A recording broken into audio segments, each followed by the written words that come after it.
بسم اللہ الرحمن الرحیم۔ السلام علیکم۔ آج کے لیکچر میں ہم اردو جماعت نحم کی تیسری نظم پیوستہ رائے شجر سے امید بہار رکھ اس کی تشریح کریں گے۔ پچھلے لیکچر میں ہم نے اس کے شاعر ڈاکٹر علامہ محمد اقبال، ان کا تعارف اور ساتھ میں اس نظم کا جو مرکزی خیال ہے وہ ہم نے پچھلے لیکچر میں کیا تھا، اور آج ہم اس نظم کی تشریح کا آغاز کریں گے۔ تو تشریح کا آغاز ہم اس کے بالکل پہلے شعر سے کریں گے۔ پہلا شعر ہے: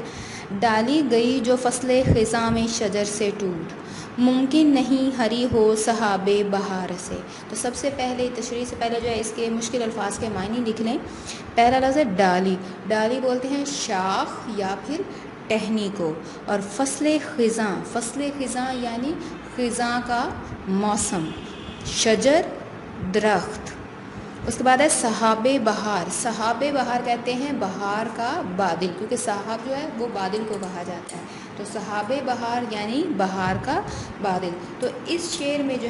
شاعر ڈاکٹر علامہ محمد اقبال ہمیں بیان کریں کہ جو شاخ یا جو ٹہنی خزاں کے موسم میں درخت سے ٹوٹ جائے تو پھر موسم بہار کے بادل میں بھی وہ دوبارہ اس کا ہرا بھرا ہو جانا یہ ممکن نہیں، وہ دوبارہ ہری بھری نہیں ہو سکتی۔ تو یہاں پر خزاں کے موسم میں درخت سے ٹوٹنے والی شاخ کے بارے میں بتایا کہ اگر خزاں کا موسم جب آتا ہے تو اس میں اگر ایک شاخ ایک ٹہنی درخت سے اگر الگ ہو جاتی ہے، ٹوٹ جاتی ہے، تو دوبارہ پھر بہار آ جائے، بہار کے بادل جتنا بھی برس لیں تو اس پر کبھی بھی وہ سرسبز نہیں ہو سکتی، کبھی بھی اس پر دوبارہ ویسا ہی ہرا پن سبزہ اس پر نہیں آ سکتا، کبھی بھی وہ ہری بھری نہیں ہو سکتی۔ تو یہاں پر ڈاکٹر علامہ محمد اقبال انہوں نے بڑے ہی خوبصورت انداز میں ڈالی اور شجر کا لفظ استعمال کیا ہے۔ انہوں نے فرد اور قوم ان کو ان دو الفاظ سے تشبیہ دیا ہے، مطلب اس نے فرد کو ڈالی سے اور قوم کو شجر سے تشبیہ دے کر بڑے ہی خوبصورت انداز میں سمجھانے کی کوشش کی ہے کہ اگر فرد قوم سے علیحدگی اختیار کر لے، قوم سے کٹ جائے، قوم سے علیحدہ ہو جائے، تو وہ پھر کیا ہے کہ وہ ہمیشہ ذلتوں کا اس پہ کیا ہوتا ہے، خزاں طاری ہوتا ہے، یعنی وہ کیا ہے مصیبتوں میں گھر جاتا ہے۔ وہ کبھی بھی ترقی نہیں کر سکتا، کیونکہ ترقی تبھی ممکن ہے جب وہ اپنی قوم کے ساتھ جڑا رہے گا، مل جل کر رہے گا۔ تو یہاں پر ڈاکٹر علامہ محمد اقبال وہ اتفاق، اتحاد، یگانگت اس چیز کی ہمیں اس چیز پر زور دے رہے ہیں کہ اگر کامیابی چاہیے، اگر قوم ترقی کرنا چاہیے، کوئی فرد ترقی کرنا چاہتا ہے تو اس کے لیے ضروری کیا ہے کہ وہ اپنی قوم کے ساتھ رابطہ قائم رکھے، اس سے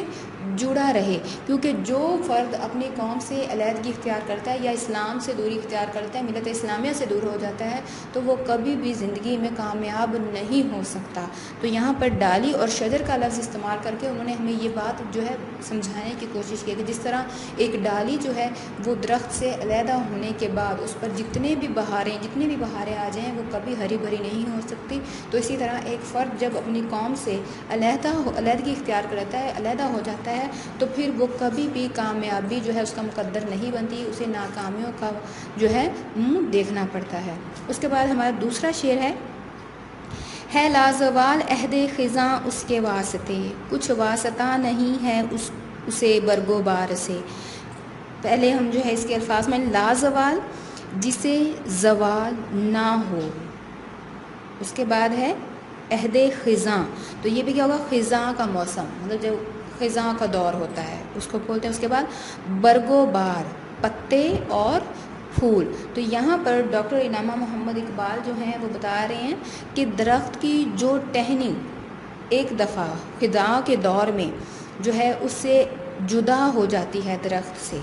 تو پھر اس پر ہمیشہ کے لیے خزاں قائم ہو جاتی ہے، اس پر سکوت مرگ طاری ہو جاتا ہے، اور پھر اب اس پر کبھی بھی پھل پھول پتے نہیں لگیں گے، کہ مطلب ایک چیز جو درخت سے علیحدہ ہو گئی تو پھر اس پر نہ تو کبھی ہریالی آئے گی، نہ اس پہ کبھی پھول پتے لگیں گے، کیونکہ وہ تو بالکل الگ ہو چکی ہے۔ تو جب ایک چیز ٹہنی جو ہے درخت سے الگ اپنی اصل سے الگ ہو گئی، کیونکہ کامیابی کے لیے کچھ حاصل کرنے کے لیے کیا ہوتا ہے، ہمیں اپنے اصل کے ساتھ جڑا رہنا ہوتا ہے۔ جو جزو ہوتے ہیں ان کو اپنے اصل کے ساتھ جب تک وہ جڑے رہیں گے تو وہ اس سے فائدہ حاصل کرتے رہیں، کامیاب و کامرا، لیکن جب وہ اس سے جدا ہو جائیں گے تو وہ ناکامی کا منہ دیکھیں گے، انہیں کچھ بھی جو ہے حاصل نہیں ہوگا۔ تو یہاں پر بھی یہاں پر کیا ہے کہ ہمارے شاعر ڈاکٹر علامہ محمد اقبال کے بقول جو ہے، ملت سے جو بچھڑا ہوا شخص ہے تو وہ اس سے کیا ہوتا ہے، توانائی سے بالکل، توانائی کا جو مرکز ہوتا ہے اس سے بالکل وہ ٹوٹ جاتا ہے، اور پھر ترقی تو کیا وہ اپنے تحفظ کے لائق بھی نہیں رہتا، کہ ایک بندہ جب مل جل کر ہم رہیں گے تو ہم کسی بھی مشکل کا سامنا کرنے کے قابل ہوتے ہیں کہ ہم مل جل کر بڑی سے بڑی مشکل کا جو ہے مقابلہ کر سکتے ہیں۔ لیکن جب ایک شخص جو ہے وہ علیحدگی اختیار کرے، بالکل اکیلا ہو جاتا ہے، تو پھر مصیبتیں اس پر آن پڑتی ہیں اور وہ ان کا مقابلہ اکیلے نہیں کر سکتا، اور اسے کیا ہوتا ہے، ناکامی کا منہ دیکھنا پڑتا ہے، دکھ درد اور یہ ساری چیزیں جو ہے اس پر حملہ کر دیتی ہیں، تکالیف زمانے کے جتنے بھی مصائب ہیں وہ اس پر حملہ کرتے ہیں، اور اس میں اتنی طاقت نہیں ہوتی کہ وہ اس کا مقابلہ کر سکے۔ لیکن جب وہ اپنی ملت کے ساتھ جڑ کر رہے گا، اتفاق و اتحاد کے ساتھ رہے گا، تو وہ کسی بھی مشکل کا سامنا جو ہے بڑی ہی آسانی سے کر سکتا ہے، اور ہر مشکل سے بڑی آسانی سے نکل سکتا ہے۔ تو اس کے لیے، کامیابی کے لیے، مشکلات سے نکلنے کے لیے کیا ضروری ہے کہ ہم اپنے جو ملت ہے اسلامیہ ہے یا ہماری قوم ہے، ملت ہے، اس سے جڑے رہیں، ورنہ تو کیا ہے کہ ہم پر جو ٹہنی درخت سے لگا اس پہ ہمیشہ کے لیے جو ہے خزاں طاری ہو جاتی ہے، اور پھر اس پہ کبھی بھی پھول پھل نہیں لگے، بلکہ امید ساری، ہر قسم کی امید جو ہے ختم ہو جاتی ہے۔ تو اسی طرح جو فرد جو ہے اپنی قوم سے علیحدہ ہو گیا تو وہ بھی کسی طرح کی اچھائی کی، کسی کامیابی کی امید جو ہے ختم ہو جاتی ہے کہ وہ کچھ حاصل کر سکے گا۔ جب تک وہ قوم سے جڑا رہے گا تو ہمیشہ جو ہے کامیابیاں اس کا مقدر بنے گی، اور وہ زمانے میں جو ہے بہت زیادہ معزز بنا رہے گا۔ اس کے بعد تیسرا شعر ہے تیرے گلستاں میں بھی فصل خزاں کا دور، خالی ہے جیب گل زر کامل عیار سے۔ سب سے پہلے اس کے بھی الفاظ معنی آپ لکھ لیں۔ گلستان کسے بولتے ہیں؟ چمن کو یا پھر باغ کو۔ اس کے بعد ہے جیب گل، جیب گل یعنی پھول کی جیب، یعنی پھول کی جیب سے مراد پھول کے اندر وہ جو ایک تارے جس میں زرد قسم کے دانے ہوتے ہیں اسے بولتے ہیں زر کامل عیار، یعنی خالص سونا۔ مطلب وہی ہوگا کہ پھول کے اندر جو وہ زرد زرد دانے ہوتے ہیں اس کو جو ہے انہوں نے خالص سونا کہا ہے۔ تو یہاں پر جو ہے ڈاکٹر علامہ محمد اقبال جو ہے وہ یہی کہہ رہے ہیں کہ تیرا جو باغ ہے یا چمن ہے اس میں کیا ہے، وہ اجڑ چکا ہے، اس میں خزاں کا دور چل رہا ہے، مطلب اس میں بھی جو ہے خزاں کا دور آ چکا ہے، وہ بالکل اجڑ چکا ہے، اور اس پر ہمیشہ کے لیے جو ہے وہ خزاں طاری ہو گئی ہے، اور پھولوں کی جو جیب ہے وہ بھی کھرے سونے سے